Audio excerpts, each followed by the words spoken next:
하나님의 말씀은 사도행전입니다. 신약 성경 216페이지. 사도행전 16장 16절로 34절 말씀 봉독해 올리겠습니다. 우리가 기도하는 곳에 가다가 점치는 귀신 들린 요정 하나를 만나니 점으로 그 주인들에게 큰 이익을 주는 자라.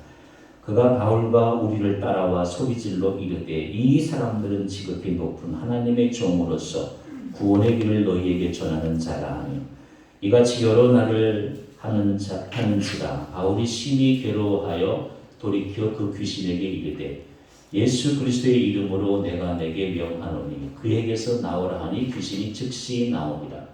여종의 주인들은 자기 수익에 소망이 끊어진 것을 보고 바울과 실라를 붙잡아 장터로 관리들에게 끌어갔다가 성관들 앞에 데리고 가서 말하되 이 사람들이 유대에 있는데 우리 성을 심히 요란케 하여 로마 사람인 우리가 받지도 못하고 행하지도 못할 풍속을 전하는 다음을 무리가 일제히 일어나 고발하니 상관들이 옷을 찢어 벗기고 매로 치라 하여 많이 친 후에 옥에 가두고 간수에게 명하여 든든히 지키라 하니 그가 이러한 명령을 받아 그들을 깊은 옥에 가두고 그 발을 착고에 든든히 채웠더니 한밤중에 바울과 실라가 기도하고 하나님을 찬송하며 쥐수기 듣더라.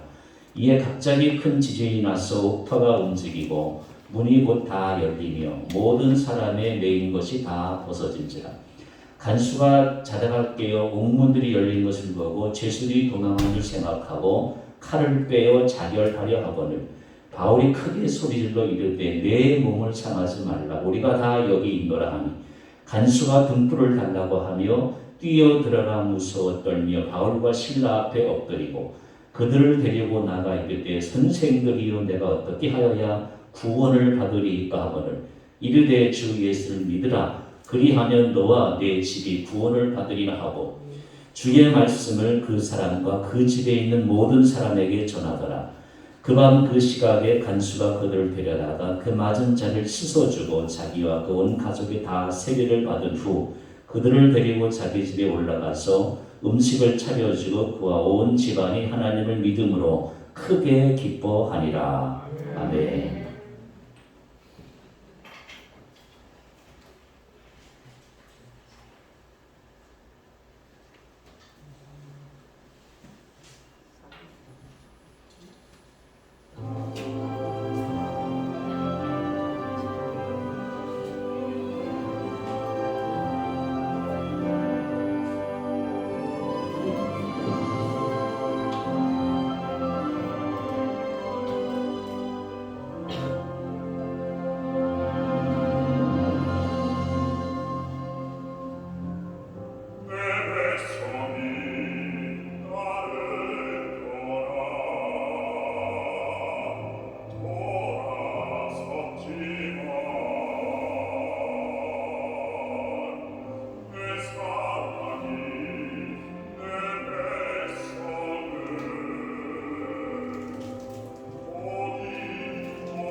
감사합니다.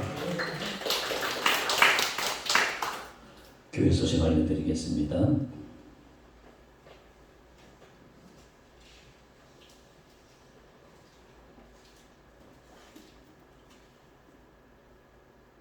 우리 손성혜 원사님 둘째 아들 결혼식 잘 마치고 감사해서 오늘 떡 대접해 드립니다.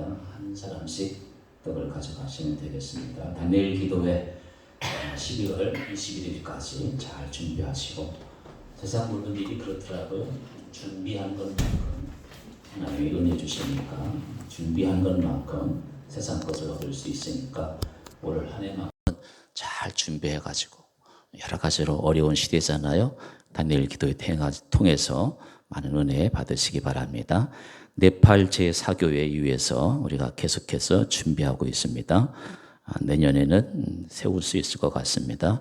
우리 같이 기도하고 신 목사님 통해서 하나님 말씀 듣도록 하겠습니다. 나의 삶이 교회가 되게 해주세요.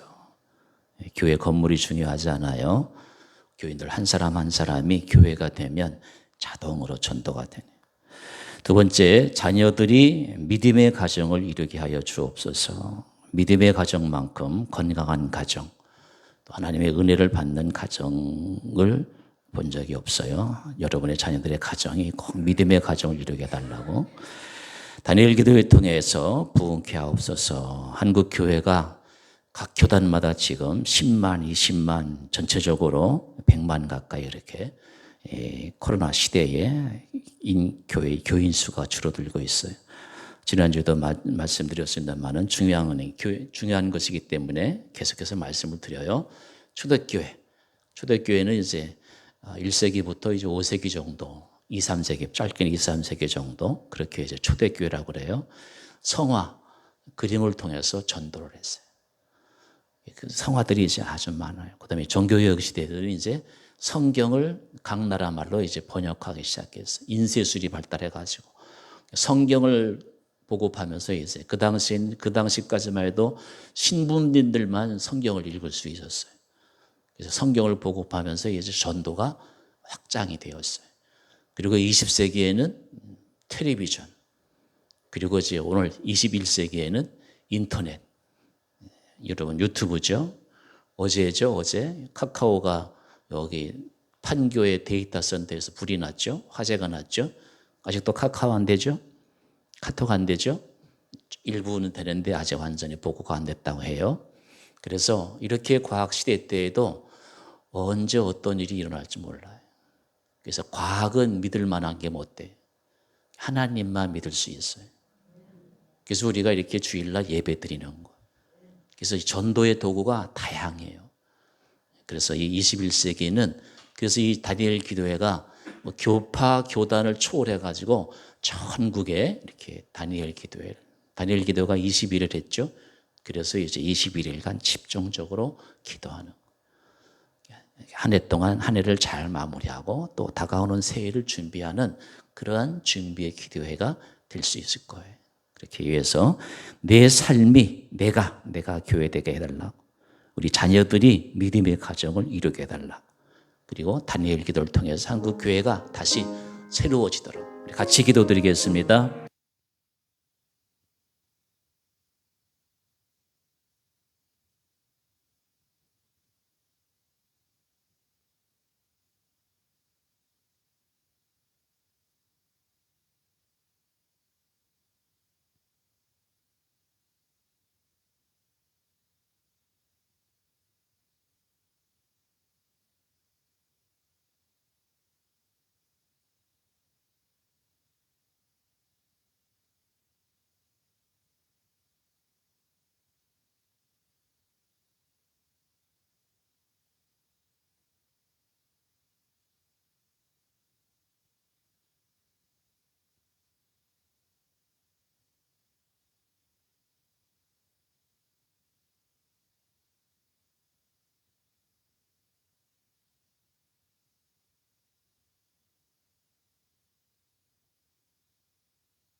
주님 홀로 영광받아 주옵소서.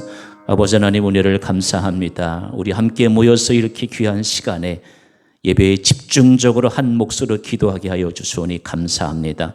하나님 아버지, 우리의 삶이 교회가 되게 하여 주옵소서. 교회만 다니는 사람이 되게 하지 않게 하시고 우리의 삶의 한순간 한순간 내 한마디 한마디 말이 말 속에서 예수 그리스도의 향기가 나타날 수 있는 참으로 살아있는 그리스도인이 될 수 있도록 주님 역사하여 주옵소서.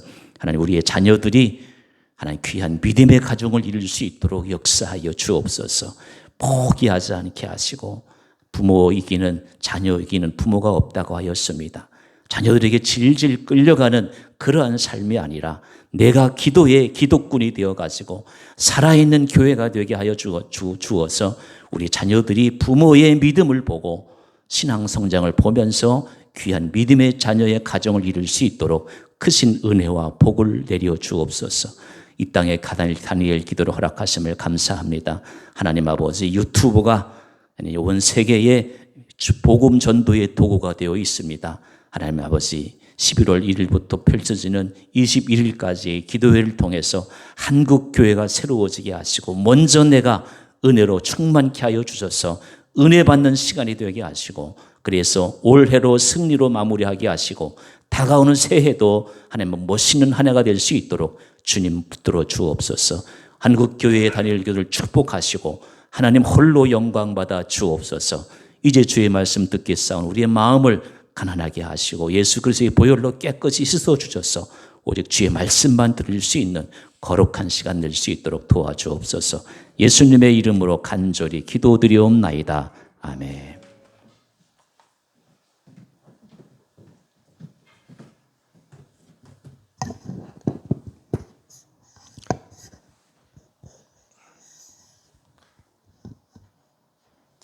할렐루야. 할렐루야가 무슨 뜻이지요? 예? 크게 얘기해봐요. 만세? 네, 맞습니다. 만세. 그 뜻이에요. 여호와를 찬양하라. 정확하게 말하면 이제 그렇게 우리가 말씀을 드리죠. 여호와를 찬양하라. 근데 할렐루야 그런데 아무도 아멘 막 이렇게 크게 하는 분이 없네. 하나님을 찬양하자고 얘기하는데 불만 없으시죠? 네. 저는 하여튼 오늘 여러분들과 함께 잡혀 사는 인생, 이러한 제목으로 함께 은혜의 말씀을 나누려고 합니다. 현대인들이 가장 많이 쓰는 말 가운데 하나가 뭐냐? 바쁘다, 바빠. 이 말입니다. 그러니까 그 정도로다가 많은 사람들이 바쁘게 세상을 분주하게 치열하게 살아가고 있습니다. 그런데 그 바쁘다는 것은 내 자신이 어딘가에 잡혔기 때문에 우리가 그렇다는 사실을 알 수가 있습니다. 사업 때문에 바쁜 사람은 사업에 잡힌 사람일 것이고, 직장일에 바쁜 사람은 그 직장에 잡혀있기 때문이지요. 자, 이 생에 사는 사람 치고 어딘가에 잡혀있지 않는 사람은 아무도 없다고 볼 수가 있습니다. 오늘 본문에도 보면은 잡혀 사는 인생의 모습을 우리가 발견하게 됩니다. 가장 먼저 뭐냐면 귀신에 잡혀 사는 인생이 오늘 여기 나옵니다. 바로 점하는 귀신 들린 여종입니다. 그래서 그 주인을 크게 점을 쳐서 많은 금전적 이익을 가져다 주는, 주인을 이롭게 하는 자였습니다. 남의 집에서 종살이 하는 것만 해도 이것이 고달픈데 거기다가 귀신까지 들렸으니, 자, 그 여자라고 정상인처럼 살고 싶지 않았겠느냐 하는 것입니다. 그러나 그 속에 귀신이 들어가서 귀신에게 사로잡히고 말았으니 자기 자신의 의지와는 아무 상관없이 귀신이 시키는 대로 점을 치면서 소리를 지르면서 살 수밖에 없는 가련한 인생입니다.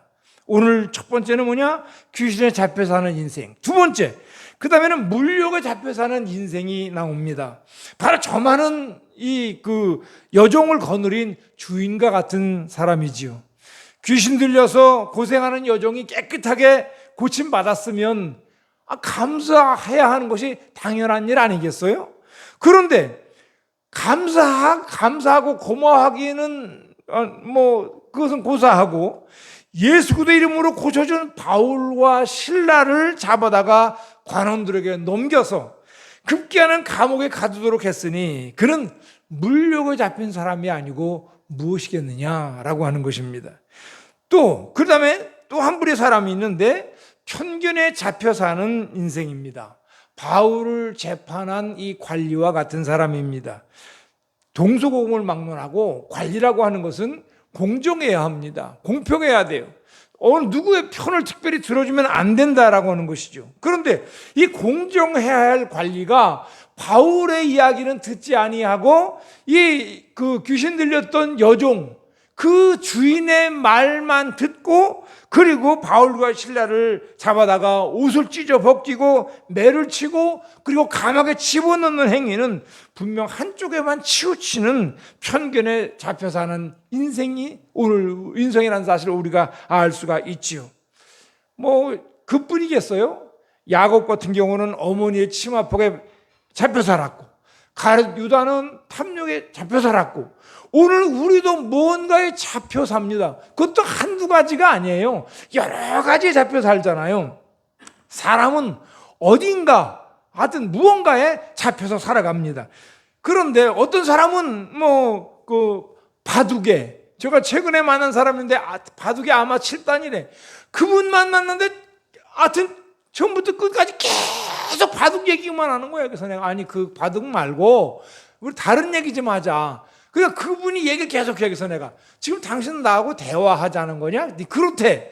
대화라고 하는 것은 당신이 5분 얘기하면 나도 5분 얘기할 기회를 줘야지. 당신 나한테 지금 이거 강의하는 것도 아니고 강연하는 것도 아니고 당신 얘기만 계속 바둑 얘기만 하고 있으니 이게 무슨 대화냐? 일방적인 설교일 수도 있고 이거 강연일 수도 있지.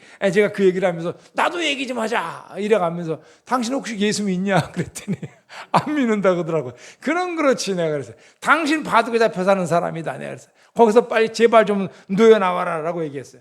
요즘에 많은 사람들이 주식에 잡혀 삽니다. 그래가지고 그냥 어딜 가든지 휴대폰을 들고 다니면서 화장실에 앉아서도 그냥 이거 그래프만 보고 앉아 있다고. 그래가지고 요즘은 표현이 좀 이상한지 모르지만 개나 소나 다 주식을 하는 거예요. 그래가지고 주식을 안 하는 사람 찾기가 힘들 정도예요. 그러니까 다 그 주식에다가. 근데 돈 번 사람이 있어요? 주변에 돈 벌었다는 사람이 있어요? 이게 왜 이렇게 내려가서 안 올라가는지 모르겠다고. 지금 다 그 얘기예요. 한 4, 5년 전에 주식을 한 사람들은 다 돈 벌었어요. 그때는요. 그런데 문제는 뭐냐? 돈 벌었는데 그게 결국 다 주식판에서 다 거기에 다 다시 쓸려 들어가고 내가 있던 뒷주머니에 잤던 것도 다 꺼내서 다 집어 들어간 거. 이게 일종의 도박이거든요. 말하자면 그런 거예요. 이게 무서운 거거든요. 노름꾼이 그 노름에서 돈 따가지고서 성공해가지고 빌딩을 사고 이렇게 해가지고 잘 됐다는 얘기 보신 적이 있냐 이 말이에요. 딸 때 딸 수도 있지. 따가지고 그런데 따가지고 이제 내가 노름에 좀 재능이 있는가 보다 이 착각을 하는 거예요. 그래가지고 처음엔 조금만 하지. 그래서 이제 한 1억을 벌었으면 그 중에서 한 3천만 원만 하자. 3분의 1만 하자. 요거 이러면 절대 하지 않고 나머지 1천만 원 가지고 딴 거 해야지. 이렇게 하지만 그런 사람 봤어요? 없어요. 결국은 야금야금해서 1억 다 나가고 문서까지 집에 문서 다 나가고 자기 부인이 그냥 어디 적금 탄 거 다 털어넣고 이렇게 해가지고 결국 다 들어가는 거예요. 그러니까 4, 5년 전에 주식해서 돈 번 사람들 지금 제가 아는 목사님의 저기 대청댐에 거기서 그 목회하시는데 그 목사님 아들이 그냥 이게 자그마한 회사를 다니면서 월급 받으면서 생활을 했어요. 근데 어느 날 그 아들이 그 목사님 얘기예요. 어느 날 아들이 벤츠를 딱 타고 왔더라는 거예요. 야, 너 이 차 어디서 났냐? 그랬더니 제가 돈을 좀 벌었습니다. 그래서 야, 월급 받는 네가 무슨 돈을 벌어? 그랬더니 주식 투자를 했는데요. 돈이 꽤 많이 돈을 벌게 됐어요. 그래가지고 몇 번 계속 엎어치고 또 팔고 사고 몇 번 했더니 이 돈이 굉장히 많이 벌게 됐다는 거예요. 그래가지고 내가 언제 벤츠 타보겠냐? 그래가지고 벤츠를 샀다는 거예요. 그것도 아주 좋은 차를 사가지고 왔더라는 거예요. 벤츠 중에 벤츠라고 다 좋은 게 아니에요. 거기 등급이 많아요. 그 좋은 거를 사가지고 왔다는 거예요. 그래서 내가 얼마 전에, 불과 한 두 달 전인가? 그 목사님을 다시 만났어요. 그래서 만나가지고, 이거 둘째 아들 지금도 벤츠 타고 다니니까, 아니, 요즘은 벤츠 안 타고 다니고 무슨 뭐, 소렌토 중고차를 사가지고 다니던데? 그래서 제가 딱 속으로 그랬지. 이게 무슨 얘기냐? 그때는요, 주식이 다 올라갈 때예요. 그러니까는 주식에 대해서 주자도 몰라도 그때 투자만 하면 돈이 됐어. 돈이 벌렸어, 많이. 그러니까 다 착각들하는 거예요. 자기가 자기한테 착각을 하는 거예요. 나도 이 재테크에 뭔가 재능이 있는 사람 같다. 이렇게 착각을 하는 거예요. 그래가지고 그다음부터 이제 딴 거 어느 정도는 일부는 놔두겠고, 일부는 뭐 이렇게 해가지고서 뭐 했겠죠? 이거 주식 투자를 계속 했겠죠. 그러다 보니까 다 나간 거야. 나가니까 이제 어떻게 해? 나중에 뭐 돈 떨어지니까 어떻게 하겠어? 차 샀던 거 차 팔았지. 그래가지고 중고차 하나 샀지. 뭐 이렇게 된 거예요. 그래가지고 그 중고차도 뭐 내가 볼 때 얼마나 유지할지 모르겠어. 한번 거기에 맞들이면 그 헤어나기 굉장히 힘들거든요. 제 막내 동생이 그 대한생명 그 사장이었었어요. 그러니까 대한증권이요. 그러니까 걔 주식의 전문가예요. 그 녀석이 저보고 옛날부터 하는 얘기에서, 형님! 왜? 뭐 신나게 저를 불러서, 왜? 그랬더니, 절대로 주식 투자하지 마세요. 걔가 남의 돈 받아다가, 남의 돈 투자하는 사람 맡아가지고, 그 불려주고 하는 일을 하는 그거라고요. 그 직업이 그거라고요, 걔가. 지금 거기 뭐 정년퇴직하고, 중간에 명퇴를 했지. 명퇴하고 뭐 다른 회사 또 갔다가 뭐 이렇게 이 회사 저 회사 이렇게 했는데, 하여튼 그 녀석이 하는 얘기에, 형님 절대로 형님 주식 투자는 하지 마세요. 그래서 너 내가 재능이 없어서 그러냐 했더니, 그건 아니고요. 주식 투자는 그게 돈을 벌 수가 없는 거예요. 어쩌다가 실수로 정말 되는 경우 있지만, 그거는 돈 길게 볼 때 돈 못 봅니다. 절대로 생각해 보세요. 그게 돈 벌 수가 있는가? 다 이 사람 돈이, 이 사람이 믿지면 그게 딴 데로 간 거.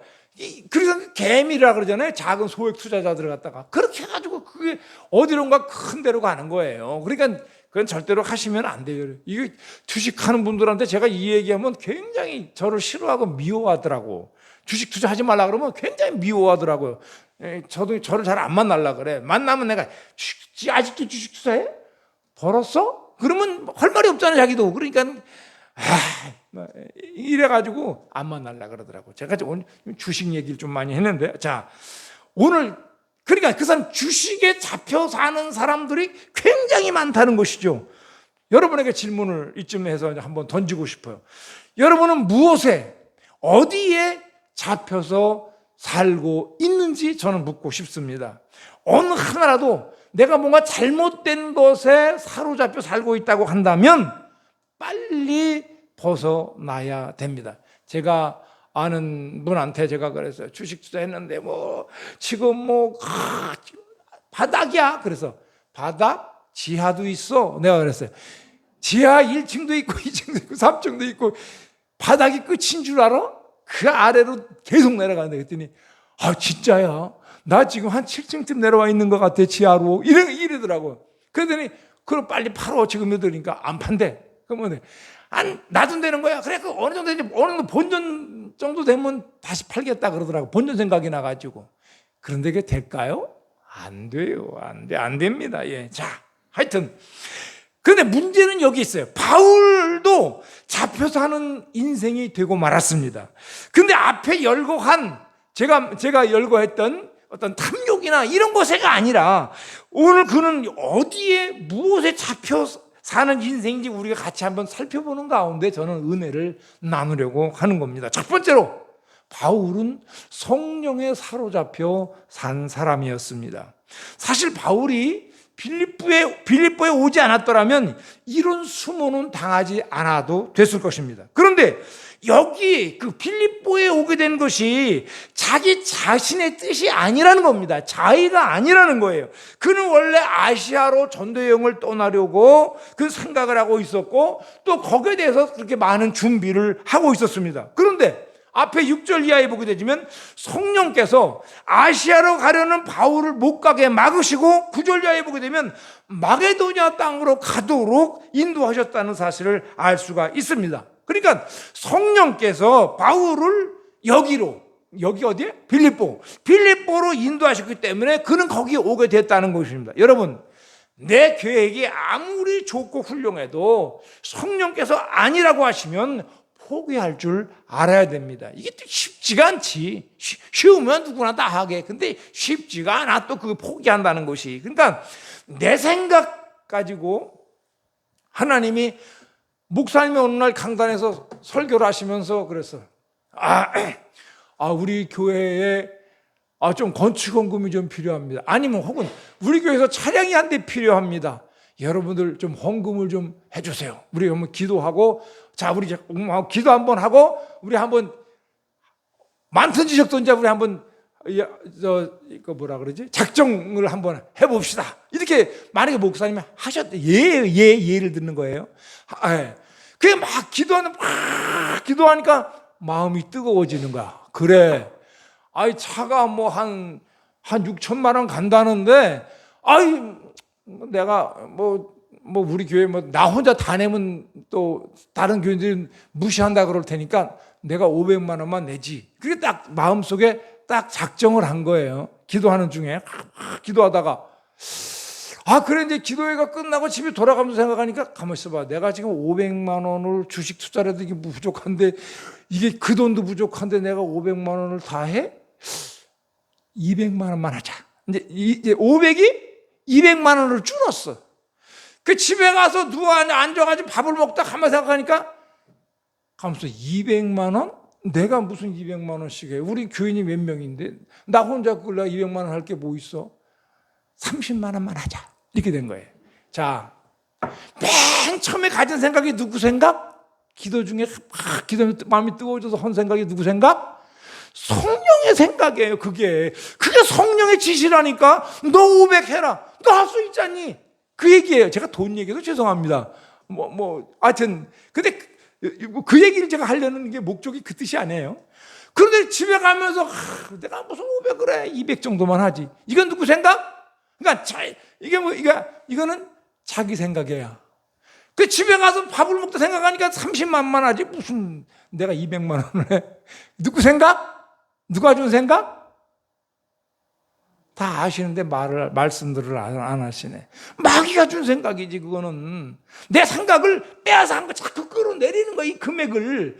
그러니까 오늘 우리가 하나님 앞에 헌신하려고 할 때나 뭐 할 때 내가 마음에 탁 처음에 든 생각, 그게 성령의 생각이고 성령의 지시라니까. 오늘 보니까 내가 내 계획이 아무리 좋고 훌륭해도 성령이 아니라 그러면 오늘 우리는 그걸 포기할 줄 알아야 된다는 것이죠. 그리고 성령께서 역사하시는 대로 따라가면 거기에 좋은 결과가 있게 된다는 것이죠. 오늘 성령에 사로잡혀 사는 사람의 모습이 바로 그렇다는 것입니다. 성령에 사로잡혀 사는 사람은 무고하게 억울함을 당해도 원망하지 않습니다. 오히려 기뻐하며 감옥에서 찬송하잖아요. 그러니까 뭐예요? 옥토가 흔들리고 이 철문이 열리잖아요. 자, 여러분, 우리가 왜 성령에 사로잡혀 사는 사람은 억울한 일을 당하고 무거운 일을 당해도 오늘 왜 그 원망하지 않느냐 하면은, 그 왜 기뻐하고 찬송하느냐 하면은 그 사건 자체에 하나님의 어떤 뜻이 있는지 모르는 거예요. 우리는요.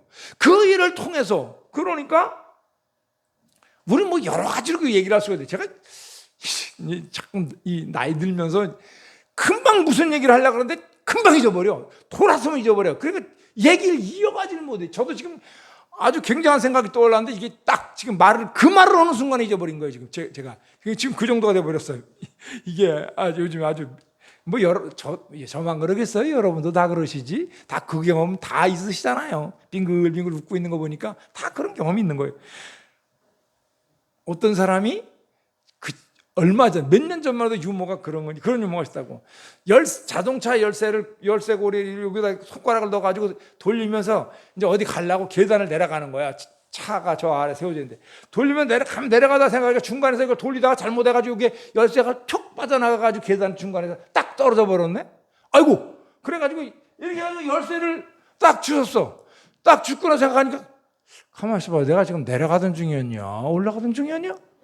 예. 이게 4, 5년 전만 해도 저는 그 얘기를 해가면서 세상에 그런 녹 빠진 사람이 다 있어 라고 했는데 지금 상태가 그래요. 제가 저만 그렇겠어요? 여러분도 그러시지 뭐. 우린 다 비슷하잖아요. 지금 젊은 사람들도 그렇더라고요. 그러니까는 열쇠 돌리면서 내려가다가 지금 내가 열쇠 짚고 나니까 내가 내려가는 중에서 올라가는 중이냐. 이거 저도 잘 구분을 저는 못한다는 것이에요. 자, 그러니까 내가 나쁜 사건을 만나도 제가 자주 하는 얘기 있잖아요. 인생은 해석이다. 그 어떤 일을 만나도 해석여에 따라 그건 굉장히 좋은 일일 수도 있고 나쁜 일일 수도 있어요. 제가 꿈 해몽 얘기를 했죠. 저한테 목사님 제가 이런 꿈을 꾸는데 해몽 좀 혹시 해몽하실 수 있어요? 그럼 할 수 있지. 제가 대부분 대답을 합니다. 그래서 제가 이런 꿈을 꿨는데 내가 듣기에도 좀 이게 굉장히 불길하고 방정맞은 꿈인데도 불구하고 나한테 물어보면 무지무지하게 좋게 얘기를 해줍니다. 왜 그러냐면 인생 해석이야. 모든 걸 해석하기 나름이야. 그거 나쁘게 해석해서 자기도 기분 나쁘고 말하는 나도 기분 나쁘고 그리고 계속 찝찝한 생각을 가지고 살게 할 필요가 뭐 있냐는 거야. 아주 기분 좋게 해석을 해주면 또 알아? 혹시 목사님 지난번에 해몽해 주셨는데 너무 딱 맞았어요. 뭐 또 이래가면서 또 이 교회에다가 또 건축 공부하라고 또 뭐 이렇게 또 할 수도 있잖아요. 그러니까 좋게 해석을 해주는 거예요. 그러니까 여러분도 누가 물어보면 좋게 얘기해 주세요. 무조건 좋게 해주세요. 지금 사람들요 남한테 요만큼도 충고 안 들으려고 그래요. 또 너가 문제 있잖냐. 제가 아까 했잖아요. 주식 투자하지 말라고 자기 위해서 얘기를 했는데 그 얘기 들으면 기분 나빠고 안 만나려고 그런다니까. 그러니까 누구한테 지금 사람들 요만큼도 다른 사람한테 그 충고 같은 거 하면은 굉장히 기분 나빠합니다. 시대가 엄청 바뀌었어요. 지금. 그러니까 아예 그냥 입을 닫고 있는 게 상책이야. 괜히 남한테 그런 얘기는 할 필요가 없어. 자, 그러니까 저 오늘도 설교하면서 좋은 얘기만 하잖아요, 지금요. 예. 자, 그러니까 이게 뭐냐면 어떤 뜻이 있는지 모르는 거예요. 그렇기 때문에 오늘 우리가 이 성령의 인도함을 받은 이 바울 사도를 보게 되면 그 결론을 우리가 굉장히 그 좋은 결론을 우리가 보게 되잖아요. 여러분이 바울같이 성령에 잡혀 살고 있는지 저는 묻고 싶습니다. 참으로 성령께서 좌지우지하심으로 날마다 오늘 내가 기쁨으로 살아가고 있나? 라고 한번 생각을 한번 해보세요. 그래서 저는 여러분들 모두가 성령에 사로잡혀 사는 바울 같은 인생들이 되시기를 주의 이름으로 축원합니다. 두 번째는 뭐냐? 그는 예수 그리스도의 사랑에 잡혀서 살았습니다.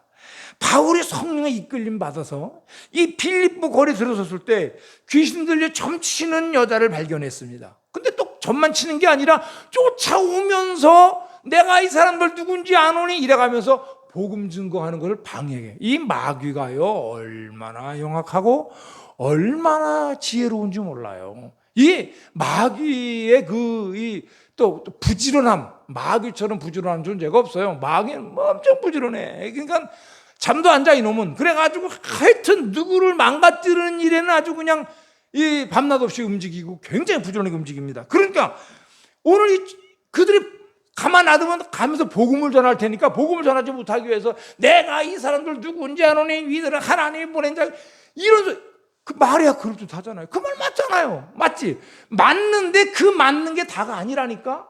그거를 통해서 이 사람들이 입을 봉쇄하는 거예요. 그러니까 아주 그 고도의 저게 있어요. 지혜가 있단 말이죠. 그러니까 근데 이 바울은 이 점치는 여자를 발견한 순간에 그냥 지나쳐 버릴래야 그럴 수가 없었다는 것이죠. 고쳐줘야 되겠다. 이런 생각이 그의 마음을 사로잡아 흔들었기 때문에 그렇습니다. 바로 예수 그리스도의 강권하시는 사랑이 그의 마음속에서 솟아오른 거예요. 사실 바울은 그 여자를 고쳐주어야 될 어떤 의무도 없고 책임도 없지요. 그냥 보고 지나간다고 해서 아무도 왜 그냥 지나가냐고 책잡을 사람도 없다는 겁니다. 그러나 그는 예수 그리스도의 사랑에 사로잡혀 있었기 때문에 그 귀신 들린 여자를 보고 그냥 지나칠 수가 없었다는 사실이에요. 우리 주님은 나를 사랑하셔서 이 땅에 친히 강림하시고 보배로운 피를 날 위해 아낌없이 흘려주셨는데 저 불쌍한 영혼을 보고 내가 못 본 척 지나쳐버릴 수가 있겠는가? 라는 생각을 하게 되었다는 사실입니다. 급기야 그는 그 여인을 불러다가 그래갖고 귀신을 쫓아내버렸습니다. 그래서 귀신이 쫓겨나갔죠?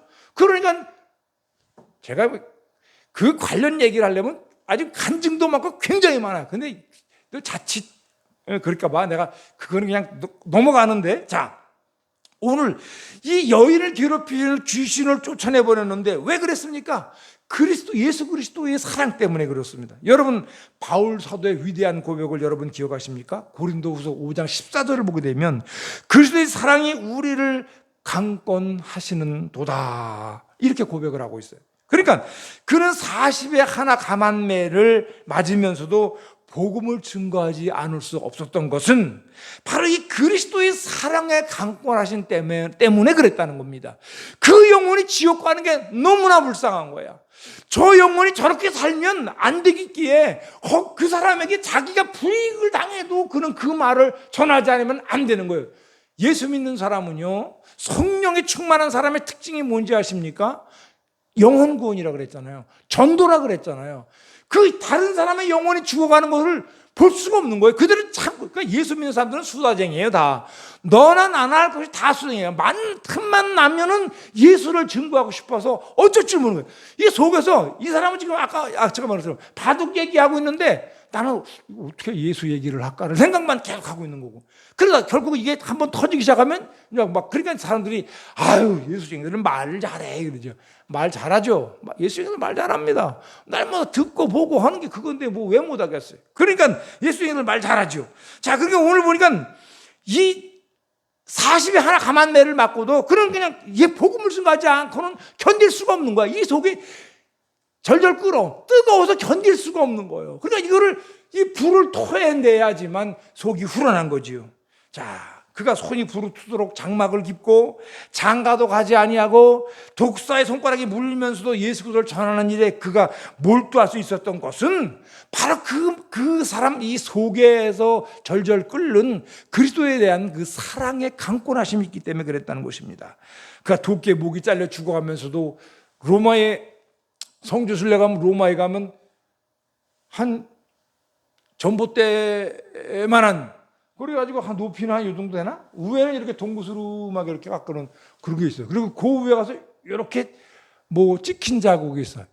바울 사도가 거기다 목을 대가지고 이 도끼로 쳐서 바울의 목을 끊어 죽였다 하는 얘기를 그 성지순례 가면은 그 안내하시는 분들이 뭐라 그러지? 그 관광 가이드 분들이 그 얘기를 하십니다. 그래서 그걸 보여주는 거예요. 그걸 보는데 섬뜩하더라고. 나보고 내 목을 거기다 대라 그러면 그때 내 심정이 어떨까. 근데 바울은 그런 지경 가운데서도 복음을 그런 열심히 증거했다는 사실이죠. 예수 그리스도의 이름을 끝까지 부를 수 있었던 것은 뭐냐? 바로 이 그리스도의 사랑의 강권하심 때문에 그랬다는 것입니다. 그러니까 그는 참으로 예수 그리스도의 사랑에 잡혀서 산 그런 인생이었다는 것입니다. 자, 그렇다면 여러분 지금 무엇에 잡혀 살아가고 계십니까? 돈입니까? 아니면 명예입니까? 아니면 지식입니까? 이도저도 아니면 권세입니까? 오늘 우리는 뭔가 잡혀 살아가고 있는데 지금 내가 잡혀 있는 것이 무언가를 한번 오늘은 돌아가셔서 곰곰이 한번 생각을 해보세요.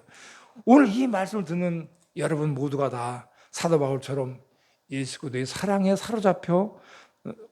사로잡혀서 살아가는 여러분들 되시길 주의 이름으로 축원합니다. 마지막 세 번째로 그는 사명에 잡혀 살았습니다.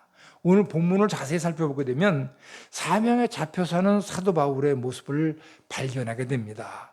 참으로 사명이 아니었다고 한다면, 그가 사명에 사로잡히지 않았다고 한다면 어떻게 그가 이런 일을 할 수 있었을까라고 싶을 정도로다가 그런 매사가 그는 자기의 머릿속에 그냥 계속적으로 이 사명에 대해서 아주 거기에 완전히 뭐라 그래야 되나, 이걸 쩔었다 그러나? 그렇게 그는 산 사람이라는 것이죠. 이 사실을 사도행전 20장 23절과 24절을 보게 되면 역력히 알 수가 있습니다. 오직 성령이 각 성에서 내게 증거하여 결박과 환난이 나를 기다린다 하시나, 알고 있다는 겁니다. 가면 어떻게 될 건지 결과를 알고 있다는 거예요. 나여 달려갈 길과 주 예수께 받은 사명, 곧 하나님의 은혜의 복음 증거하는 일을 마치려 하면은 나의 생명을 조금도 귀한 것으로 여기지 아니하노라. 그는 사명을 자기의 목숨보다, 자기의 생명보다도 이 가치를 더 높이 둔 거예요. 결국 인생은 가치관의 싸움입니다. 오늘 세상 사람들이 왜 그 돈을 최고의 가치로 치기 때문에 그러는 거예요. 오늘 예수 믿는 사람들이, 성령 충만한 사람들이 왜 열심히 주를 위해서 그렇게 헌신하며 살아가느냐? 그 바로 뭐냐면 그 사람의 가치관이 예수가 돈이나 세상의 명예나 권세보다 그 위에 있기 때문에 그렇다는 사실입니다. 그러니까 주님께서 자기의 맡긴 사명을 생명보다 그는 귀하게 여겼다는 사실이죠. 또한 그는 로마서 1장 14절에 보게 되시면 말하기를 헬라인이나 야만이나 지혜 있는 자나 어리석은 자에게 다 내가 빚진 자로다 라고 말했습니다. 바울은 빚진 자의 입장에서 빚을 갚아야 되는 입장에서 살았다는 것이죠. 빚이라고 하는 것은 갚아도 되고 안 갚아도 되는 것이 아니야. 반드시 갚아야 됩니다. 그런데 오늘 우리는 누구나 다 빚진 자예요. 그러니까 그리스도의 용서의 빚을 지고 있고 하나님의 사랑의 빚을 지고 있다는 것입니다. 그러므로 우리는 다른 사람을 용서하면서 살아야 돼. 계속 그 사람을 긁어내면서 별거 아닌 걸 가지고서 그걸 가지고 침소 봉대 해가지고 막 이렇게 하면은 안 돼. 제가 요즘에 불신자들을 꽤 많이 만나는데 제가 보면서 참 이 성도들이 세상 살아가는 게 만만치가 않구나라는 생각을 제가 많이 하게 됩니다.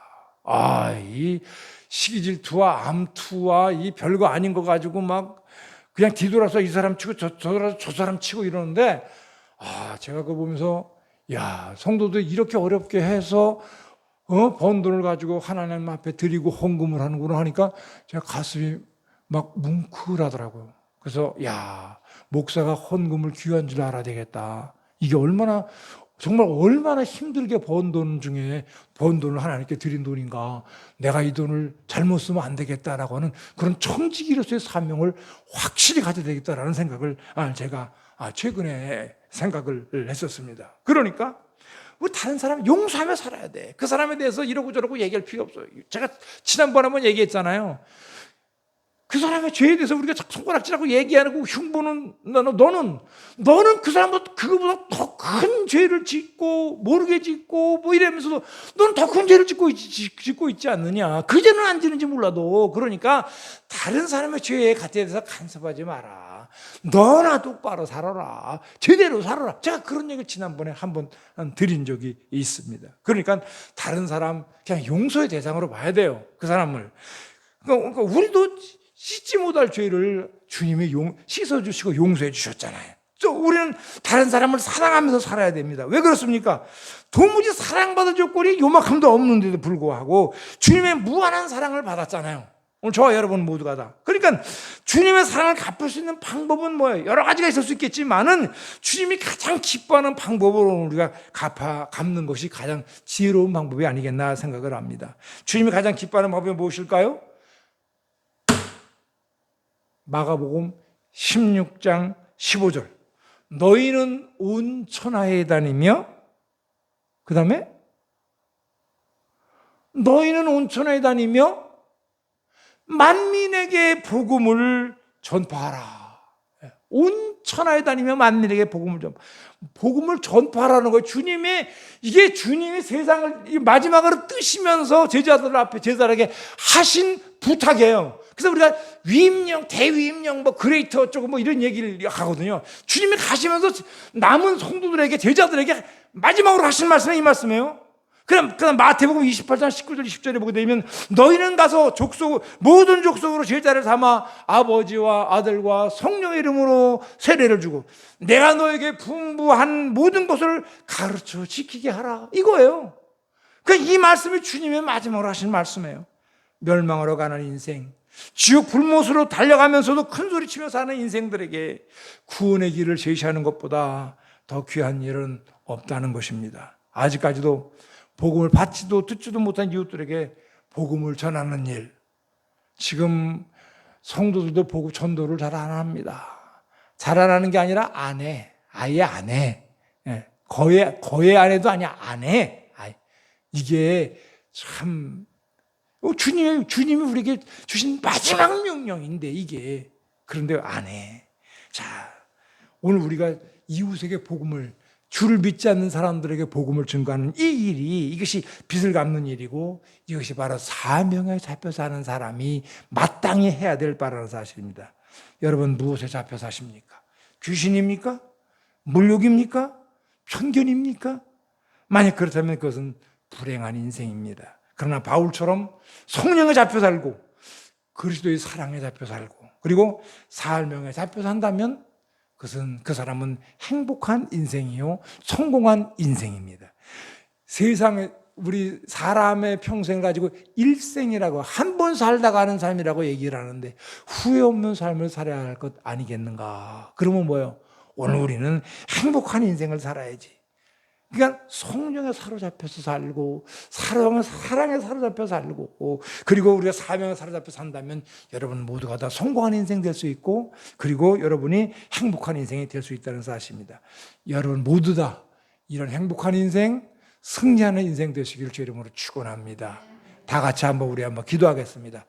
우리 통성으로 같이 한번 기도합니다. 사랑에 거룩하신 아버지 하나님 감사합니다. 우리는 세상 살아가면서 이런저런 우리는 모든 세상 곳에 사로잡혀서 살아갈 때가 너무나 많이 있습니다. 이 시간 다시 한번 우리가 바울을 통해서 오늘 우리가 귀신이 아니라 물욕이 아니라 편견이 아니라 우리가 성령에 사로잡혀서 날마다 우리 마음속에 뜨거운 불을 가지고 살게 도와주시고 그의 사랑에 사로잡혀서 우리가 줄 알지 못하는 많은 사람들에게 나가 열심히 복음을 증거하게 하시며 나에게 맡겨진 사명에 무엇이든지 그 사명을 통하여 아버지 내가 주의 거룩한 일을 잘 감당하여 하나님 앞에 영광 돌리는 복된 삶을 살아갈 수 있도록 축복하여 주시옵소서. 감사하며 예수님의 이름으로 기도드리옵나이다.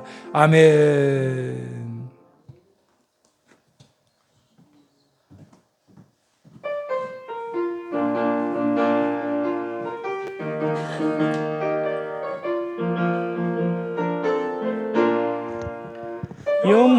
영화롭신 주 예수의 십자가를 생각하며 세상 보기 모든 영화 흠터만도 못하도다.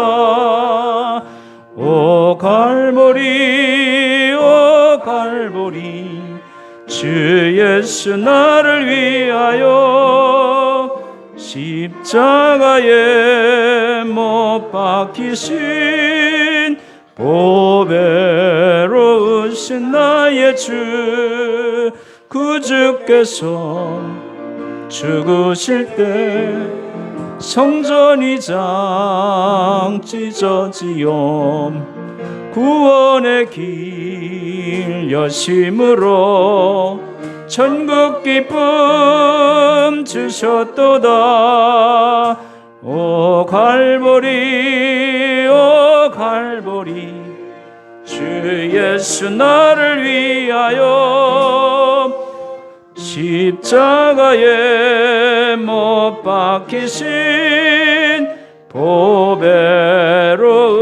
나의 주 그 주 예수 갈보리에 실린 피에 가지고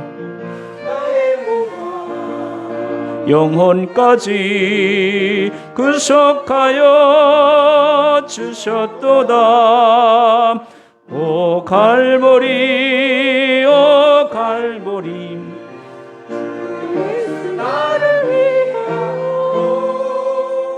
십자가에 못 박히신 보배로우신 나의 주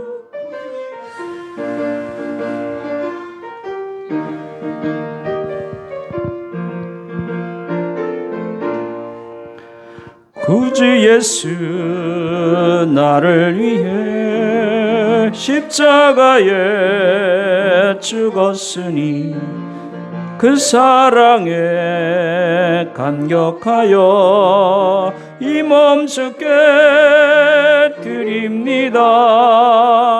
오 갈보리 오 갈보리 주 예수 나를 위하여 십자가에 못 박히신 보배로우신 나의 주.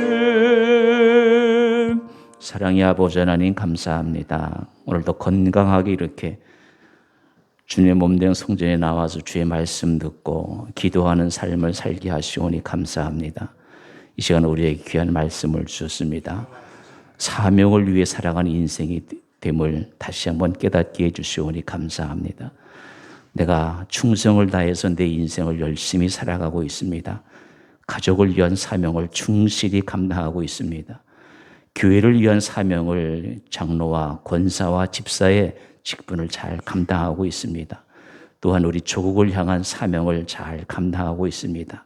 이제 남은 것 한 가지, 주님을 위한 나의 사명이 무엇인지 아직까지도 깨닫지 못하고 아직까지도 발견하지 못한 것이 있사오면 이제 곧 말씀하여 주시옵시고, 주님을 위한 사명도 가족을 위한 사명을 이루는 것처럼 충성을 다해서 끝까지 이룰 수 있는 주님께 사랑받는 삶이 될 수 있도록 역사하여 주옵소서.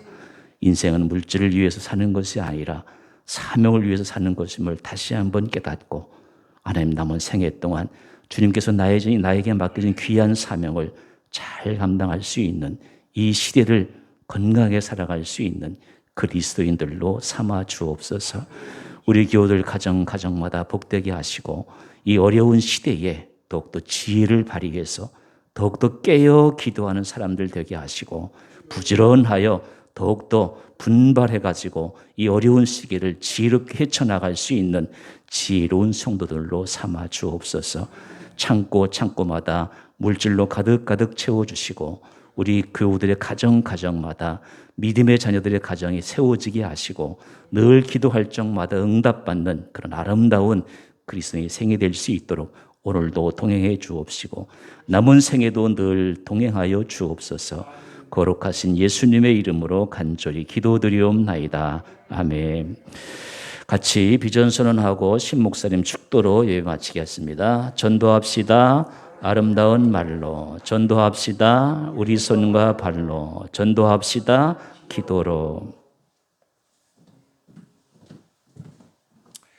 이제는 우리 주 예수 그리스도의 무한하신 은혜와 아버지 하나님의 망극하신 사랑하심과 보혜사 성령님의 내주 교통 위로 충만하신 은총과 은혜가 이제 새롭게 성령과 사명의 삶으로 이제 앞으로 살아기를 다짐하고 돌아가는 사랑하는 성도들의 저들의 머리 위와 가정, 그리고 범사와 모든 일에 이제로부터 영원토록 함께 있을지어다. 아멘.